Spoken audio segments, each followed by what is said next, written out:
तो ये है कलयुग का अंत। यहाँ पर भगवान का अवतरण होता है और इस धरती पर जो नर और नारी के रूप में है कलयुग में, वो नर नारी जो सतयुग में क्या थे, देवी देवता थे, लक्ष्मी नारायण थे। तो ये लक्ष्मी नारायण की राजधानी में जितने लोग थे 9 लाख, यहाँ की जनसंख्या कितनी थी, 9 लाख।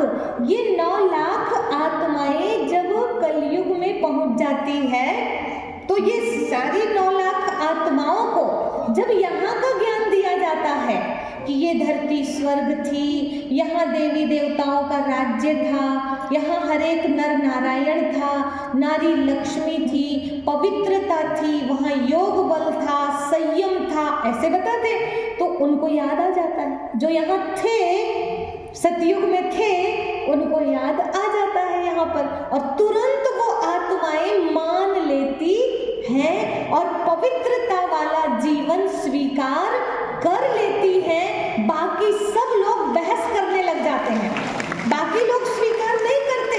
वो कहते हैं ऐसा कोई होता है क्या दुनिया में जहाँ पर अच्छाई होती है वहाँ बुराई भी होती है? तुम क्या बताओगे? जहाँ देवता थे वहाँ राक्षस भी होते हैं। उनको पता ही नहीं है कि ऐसी भी दुनिया थी जहाँ कोई प्रकार की तकलीफ नहीं थी। अगर ऐसा होता तो फिर रामराज की महिमा ऐसे क्यों करते? दैविक दैविक भौतिक तापा, राम राज नहीं कामों व्यापा। अरे कोई तो बात रही होगी, वहाँ कोई दुख नहीं था, कोई तकलीफ नहीं, यहाँ तक कि कोई नहीं अबुद्ध न लक्षणहीन, कोई लक्षणहीन नहीं, कोई बुद्धिहीन नहीं, सब सुंदर, सब विरुद्ध शरीरा, सबके शरीर निरोगी थे, सुंदर थे। वहां पर कोई विधवा नहीं होते थे। वहां की महिमा में लिखा हुआ है सारा, अल्प मृत्यु नहीं कबनि हो पीरा, सब सुंदर सब विरुद्ध शरीरा, अल्प मृत्यु किसी की नहीं होती थी, कोई पीड़ा नहीं होती थी। तो ऐसी दुनिया थी ना, लेकिन आज के समय में विश्वास ही नहीं करते हैं। जब ये कोर्स कराओ, बताओ कि भगवान आके बता रहे ऐसी दुनिया थी, तो क्या होता है, भगवान जब इस धरती पर आकर के ये सतयुग का ज्ञान देते हैं तो जो सतयुग वाली आत्मा थी वो स्वीकार कर लेती हैं। और जब सतयुग वाली आत्मा स्वीकार कर लेती हैं तो क्या होता है, देखिए अब यहाँ पर जो बैठे हैं, अब भगवान ने जो ज्ञान दिया, आज आपको पता होगा आज बसंत पंचमी है ना, सरस्वती जी का जन्मदिन है आज, है ना। भगवान जब इस धरा पर आते हैं, ब्रह्मा जी के मुख से ज्ञान देते, ब्रह्मा के ललाट में प्रवेश करके ब्रह्मा के मुख से ज्ञान देते हैं, तो उस समय अपना ज्ञान जो है वो माँ सरस्वती को दे देते हैं।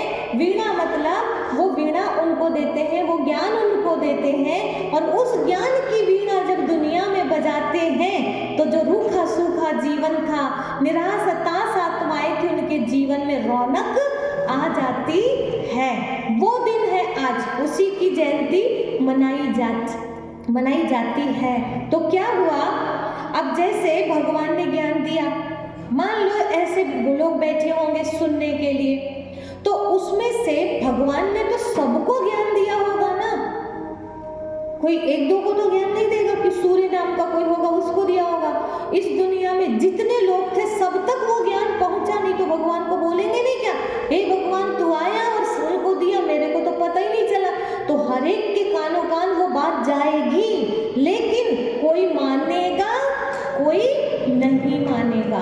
यानी दुर्योधन की पार्टी को भी ज्ञान दिया और पांडव की पार्टी को भी ज्ञान दिया, ठीक है ना। लेकिन दुर्योधन ने बोल दिया रहने दे, तेरा ज्ञान तू अपने पास रख, हम सब जानते हैं, हमको पता है सही क्या है गलत क्या है, यह ज्यादा ज्ञान बताने की जरूरत नहीं, सीधा बोल दिया, और ज्यादा बताया तो हम बंदी बना लेंगे, बोला था ना। मैं अपने तरफ से तो नहीं बता रही ना। हाँ, फिर पांडवों ने स्वीकार किया उस ज्ञान को। तो इसी तरह इस संसार में सबको दिया जा रहा है वो परमात्मा का ज्ञान। भगवान खुद अर्जुन को कह रहे हैं मैंने आकर के ज्ञान दिया, सूर्य ने लिया, जो सतयुग वाले थे उनने स्वीकार किया।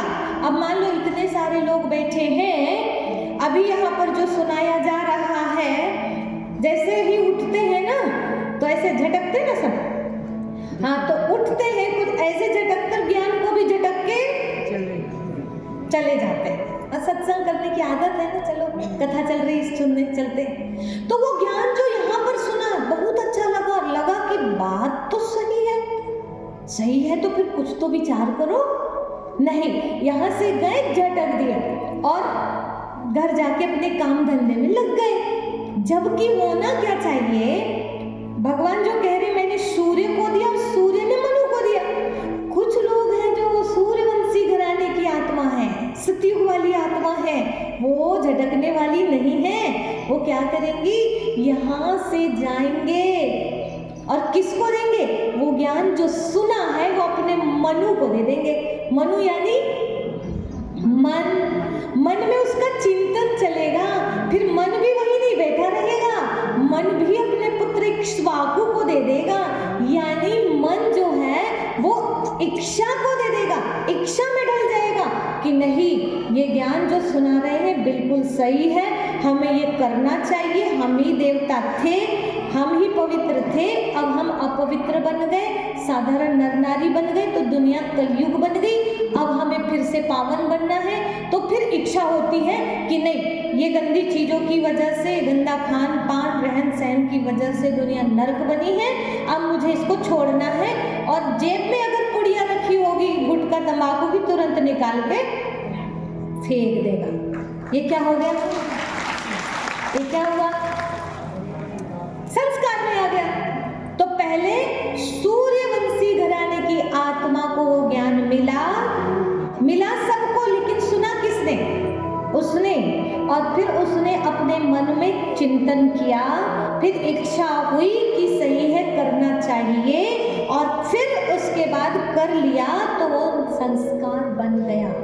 फिर अगला श्लोक, एवं परंपरा प्राप्तम इमं राजर्षयो विदु। इस तरह परंपरा से ये ज्ञान आचरण में था। ऐसे बोला, ध्यान से समझिए, बड़ा एक्यूरेट ज्ञान है उसमें। इस तरह परंपरा से ये ज्ञान जो था ना वो आचरण में था। कहाँ था, आप देखिए यहाँ धारण किया वो ज्ञान तो कहाँ आ गए, नर बन गए, नारी बन गई, लक्ष्मी। अब ये ज्ञान आचरण में है कि कागज में है, वेद पुराण में है कि इधर जीवन में है, जीवन में है। तो आपको पता होगा सतयुग और त्रेता युग में कोई वेद नहीं थे। वेद व्यास जी कहाँ है, द्वापर में, और उन्होंने रचना की है द्वापर में। लिखित में ज्ञान जो है वो द्वापर से आया है। सतयुग और त्रेता युग में इनके आचरण में ही ज्ञान था। कहाँ लिखा है, सुर नर करहि परस्पर प्रीति, चलहि स्वधर्म निरत श्रुति नीति। उनका जीवन जो था वेद, श्रुति माना वेदों के आधार पर जीवन चलता था। ये लिखा है रामराज की महिमा। अब देखिए, जब इस तरह से उनका जीवन था, उसके बाद में द्वापर युग में ऋषि मुनि आए तो क्या कहा, एवं परंपरा प्राप्तम, परंपरा से ये ज्ञान आया आचरण में। और एवं परंपरा प्राप्तम इमं राजर्षयो विदु, राज ऋषियों तक इस तरह ये ज्ञान पहुंचा। राज ऋषियों, द्वापर युग में राज ऋषि कौन थे, वेद व्यास जी जैसे और भी ऋषि मुनि थे, उन तक ये ज्ञान पहुंचा। तो कैसे पहुंचा उन तक ये ज्ञान, कैसे पहुंचा, जब देखा उन्होंने कि अब तक तो आचरण में था, अब लोगों का आचरण जो है वो गिरता जा रहा है। जैसे ही देखा वैसे ही इधर ध्यान साधना शुरू हो गई, और साधना के द्वारा समाधिष्ट अवस्था में पहुंच जाते थे। उस टाइम की साधना बड़ी अच्छी थी, तो समाधिष्ट अवस्था में पहुंच जाते थे और इतना तल्लीन हो जाते थे कि परमात्मा और आत्मा जैसे कि मिलन मना रही है और एक हो जाते थे। भगवान में मैं आत्मा उनके प्यार में समा गई हूँ, उनकी याद में समा गई हूँ, ऐसे फील करते थे। तो उस टाइम पर परमात्मा के पास जितना ज्ञान था, क्योंकि ये ज्ञान किसके पास है, आदि से लेकर अंत तक का सतयुग से कलयुग अंत तक का ज्ञान किसके पास है? उसके पास में त्रिकालदर्शी परमात्मा। तो उनकी याद में जो समाधिष्ट हो जाते थे उन आत्माओं को ये सब कुछ दिखता था। क्या दिखता था? कि जो श्री नारायण थे वही राम रूप में आते हैं, वही फिर द्वापर में और फिर वही कलयुग में नर बन जाते हैं। और रामायण में देखिए आप, उसकी एंडिंग कैसे होती है। राम जी सरयू नदी में डुबकी लगाते हैं और फिर से नारायण बनके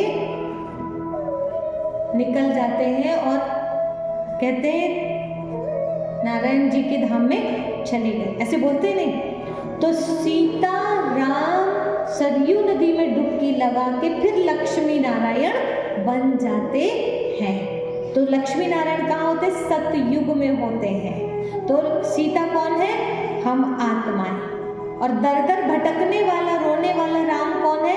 वो यहाँ का राम। और परमात्मा राम कौन है? जो रोता नहीं है, जो कभी कर्मों का फल भोगता नहीं है। ये समझने लायक बातें हैं, ठीक है। तो असली सीता जब नकली सीता बन जाती, कलयुग में आ जाती है, कल जो ये कहानी बताए थे, तो उस समय सीता राम जो भी है इस धरती के, वो सारे नकली बन जाते हैं और अपना ओरिजिनल मर्यादा जो है, संयम नियम जो है, वो पूरा खो देते हैं।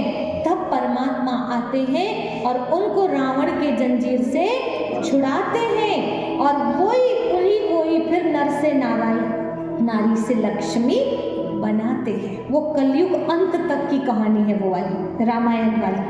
फिर भी मुझे लगता है कि जो पहली बारी सुन रहे थोड़ी दिक्कत होगी, लेकिन कोई बात नहीं, आप इसको रेगुलर करिए, आपको सब समझ में आएगा, ठीक है। अब आगे चलिए।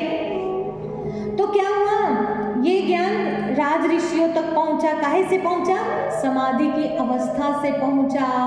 फिर उन्होंने ये ज्ञान दिया, वेदों में लिखकर, वेद पुराण लिखा, ठीक है। अब उसके बाद क्या हुआ? इसकी कहानी भी हमने बताया था कि वेद व्यास जी ध्यान की स्थिति में थे, तो उनकी इच्छा हो रही थी मैं जो अनुभव कर रहा हूँ वो दुनिया को बताऊं, दुनिया को सुनाऊं। तो दुनिया को सुनाने के लिए कैसे लिख दूं? अब उस समय तो ऐसे टाइपिंग वाली व्यवस्था भी नहीं थी कि फटाफट टाइप कर ले।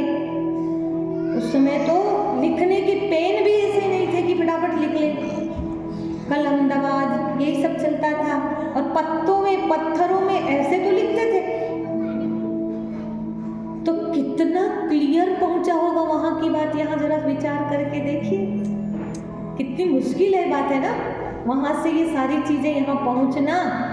कैसे लिखवाया उन्होंने, फिर वो चीज, उसका अर्थ करने वाले उनके शिष्य, फिर उनके शिष्य, फिर उनके शिष्य, और यहाँ पहुंचते तक वो ओरिजिनल बातें बची नहीं, बहुत सारी बातें मिलावट हो गई। इसके लिए लिखा है रामायण में, वाल्मीकि जी को पता था कलयुग में पहुंचते तक क्या हाल हो जाएगा वेद पुराणों का। तो उन्होंने लिखा, कलिमल ग्रसे धर्म सब लुप्त भये सद ग्रंथ, दम्भिन निज मति कल्पी करी प्रकट के बहु पंथ। इतने पंथ निकल जाएंगे, इतने दम्भी ज्ञानी अहंकारी निकल जाएंगे कि वो सब वेद पुराणों में अपनी मति मिला करके क्या करेंगे? कल्पना कर करके, दम्भिन निज मति कल्पी करी, कल्पना कर करके इतनी मिलावट कर देंगे कि लुप्त भये सदग्रंथ, सारे सदग्रंथ लुप्त हो जाएंगे। आज हो गए, आज मिलावट ज्यादा है, ओरिजिनल चीज बहुत कम है। कैसे हुआ वो भी हम देखते हैं। तो इस तरह से द्वापर युग में ऋषियों ने ओरिजिनल ज्ञान लाया था भगवान का, लेकिन वो क्या कह रहे, सकाले में महता योग नष्ट परंतप। कलयुग में आते तक, हे अर्जुन, अभी तेरे सामने पहुंचते तक ये ज्ञान फिर से प्रायः लोप हो गया है। अब जब ये ज्ञान लोप हो गया, तब मैं फिर से तुझे दे रहा हूं। मैं इसलिए कलयुग बोल रही हूँ, थोड़ा सा माइंड में आ रहा होगा कि द्वापर युग बोलो ना, कलयुग क्यों बोल रहे हो। हे अर्जुन, अब द्वापर युग में मैं तुझे फिर से ये ज्ञान दे रहा हूँ। अरे द्वापर युग में भगवान आएंगे तो क्या कलयुग लाने के लिए आएंगे क्या? चिंतन करिए, भगवान अगर द्वापर युग में आएंगे तो कलयुग लाने आएंगे। अच्छा देखिए, जैसे महाभारत युद्ध हुआ ना, उसके बाद पांडवों को राज्य मिला और फिर पांडवों का पोता जो है परीक्षित जैसे आया वैसे ही कलयुग आ गया। तो इतना गीता ज्ञान सुनाया गया, इतना सब कुछ कराया गया, रिजल्ट क्या निकला? सीधा कलयुग। तो क्या इतनी मेहनत की गई थी, धर्म की स्थापना की गई थी कि अधर्म का आह्वान किया गया था। इसलिए मैं कई बार कहती हूँ कि ब्रह्मा कुमारियां क्या कहना चाहती है, समस्त सनातन धर्मियों को ब्रह्मा कुमारी का विरोध ना करके बैठ के आपस में चर्चा करनी चाहिए, चिंतन करना चाहिए। कोई सनातन धर्म से उल्टी सुल्टी बातें करके हमारा पेट थोड़ी भर जाएगा। हम कुछ बात कहना चाह रहे हैं तो कुछ तो चिंतन करना चाहिए। नहीं, ये विदेश की ये संस्था है, ये सनातन के विरुद्ध है, विरुद्ध होती ना तो ये लक्ष्मी नारायण का बैज लगा लगा के नहीं घूमते, राधा कृष्ण का बैज लगा लगा के न घूमते। हम देवी देवताओं को अपना आदर्श मानते हैं, देवी देवता के अंदर कोई विकार नहीं था ये मानते हैं, हम उनको सबसे पवित्र मानते हैं। हम देवी देवताओं को के लिए जो गलत बातें बोलते उसको स्वीकार ही नहीं करते हैं। तो कुछ मिलावट हो गई है हमारे धर्म में, इसको हमें ठीक करना चाहिए। इसलिए मैं तो कभी किसी भी धर्म और किसी संस्था का विरोध नहीं करती। कौन व्यक्ति क्या कह रहा है उसे समझने की कोशिश पहले करना चाहिए। कुछ बात रहती है तब तो इतने कॉन्फिडेंस के साथ बोलता है व्यक्ति, प्रचार प्रसार करता है, तो फिर इसके लिए मुझे वक्त भी निकालना पड़ेगा। अपने धर्म को समझने के लिए मैंने वक्त ना निकाला तो क्या पैसा कमा के क्या कर लोगे? इतनी बड़ी प्रॉपर्टी थी लंका के राजा की, सब तो खत्म हो गई। दुर्योधन का इतना सब कुछ था, सब नष्ट हो गया। इसीलिए हम कहते हैं सनातनी होके, हिंदू संप्रदाय के होकर के अगर हम कहते हैं कि वक्त नहीं है तो ये हमारे लिए बड़ी लज्जा की बात है। धर्म ना समझे तो क्या समझे। इसीलिए भगवान कहते स्वधर्म में स्थित रहो। पर स्वधर्म पता ही नहीं है, बस इतना पता हम हिंदू हैं, हम मुस्लिम हैं, सिख हैं। ये कोई धर्म नहीं है, ये शरीर के धर्म है। अगर आत्मा के स्वधर्म में स्थित होते तो सारा आतंकवाद खत्म हो जाता है, सारा लड़ाई झगड़ा खत्म हो जाता है। और हिंदू मुस्लिम वाला मामला आता है तो सारे झगड़े खड़े हो जाते हैं। होते कि नहीं होते? तो ये धर्म कोई सार्थक नहीं है जो आगे हमारी प्रोग्रेस करा दे, एकता ला दे, ऐसे धर्म नहीं है ये। तो हमारा धर्म जो है वो स्वधर्म है, शांति है, प्रेम है। तो इस पे आगे मनन करिएगा आप बैठ करके। तो फिर क्या होता है, भगवान वो दिव्य ज्ञान राज ऋषियों द्वापर में मिला, वेदव्यास जी जैसे और ऋषियों के द्वारा, और फिर वो ज्ञान जो है कलयुग में पहुंचते तक लोप हो गया। और जब लोप हो गया तब फिर अर्जुन को ढूंढते हैं, अर्जुन भी भगवान को ढूंढते हैं और भगवान भी अर्जुनों को ढूंढते हैं। यानी वो प्यासी आत्माएं जो सतयुग में थी, 9 लाख आत्माएं, वो सब ढूंढ रही है भगवान को कि भगवान कब आओगे कब आओगे। और वो जैसे आते वैसे फट से वो पहचान लेते हैं और उनकी बात मानने लग जाते हैं। ठीक है, तो अब अर्जुन को क्या कहते हैं, तू मेरा प्रिय सखा है अर्जुन, इसीलिए मैं तुझे पुनः ये ज्ञान दे रहा हूँ। पुनः माना पहले दे चुका हूँ। तो बोलिए कब दिया था पहले? 5000 वर्ष पहले। 5000 माना क्या? सतयुग 1250, त्रेता 1250, द्वापर 1250, कलयुग 1250। ये 1250 के कितने हो गए? 5000 वर्ष हो गए। तो सतयुग को और त्रेता द्वापर कलयुग को पूरा कितना टाइम हो गया अभी? 5000 वर्ष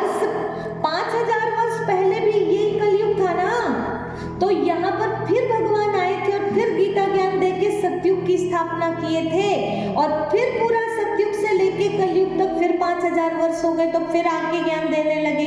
तो क्या कहते हैं, मैं कई बार बहुनी में व्यतीतानि जन्मानि तव च अर्जुन, मैं कई बार आ चुका हूँ, तेरे मेरे बहुत बार जन्म हो चुके, तू नहीं जानता मैं जानता हूँ। अब आप जान गए? अच्छा, तो अब देखिए, जब हम जान गए कि ये अंत समय फिर से आ गया और फिर वो आकर के गीता ज्ञान दे रहा, अच्छा तो क्या वो सबके सामने प्रत्यक्ष आएगा? कैसे सबके सामने प्रकट हो जाएगा? अगर पता है वो सबके सामने प्रकट हो जाए, ऐसे पता चल जाए यही भगवान है ना, तो क्या होगा पता है? इतनी भीड़ लगेगी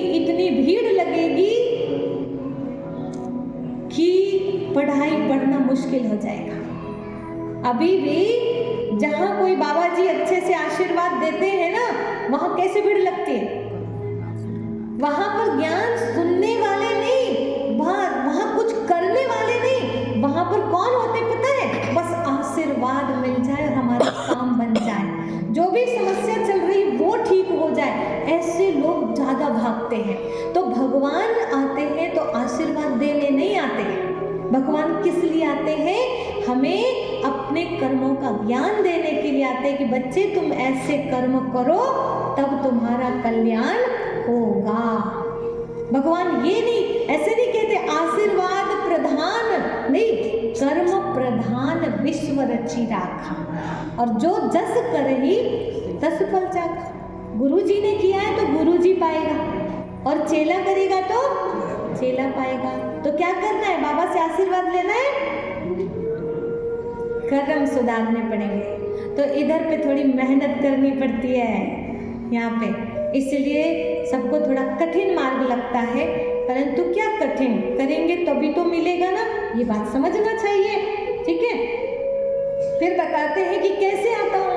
तो बोले कि मेरा जन्म और कर्म दिव्य और अलौकिक है। तो एक साधारण मानव देह में आते हैं। कौन से मानव में आते हैं? तो जो यहाँ सतयुग में विष्णु जी थे, यानी नारायण जी थे, वही नारायण जी त्रेता द्वापर कलयुग में जब आते हैं तो साधारण नर बन जाते हैं, और वही नारायण जी जब कलयुग अंत में नर रहते हैं और 60 वर्ष की उम्र रहती है उनकी, तब उनके तन में आते हैं। तो गीता में लिखा है, अंत के भी अंतिमवें जन्म में आता हूँ, 84वें जन्म में आता हूँ। तो यहाँ कितने जन्म हो जाते हैं? सतयुग, त्रेता, द्वापर, कलयुग के पूरे कितने जन्म होते हैं? 84। तो अंतिम जन्म में परमात्मा प्रवेश कर जाते हैं। इसलिए विष्णु जी ने क्या बोला था? अहम विष्णु चतुर्भुज तत्त्वम, मैं जो हूँ वही तुम हो। किसको बोला था? ब्रह्मा जी को बोला था कि नहीं बोला था? और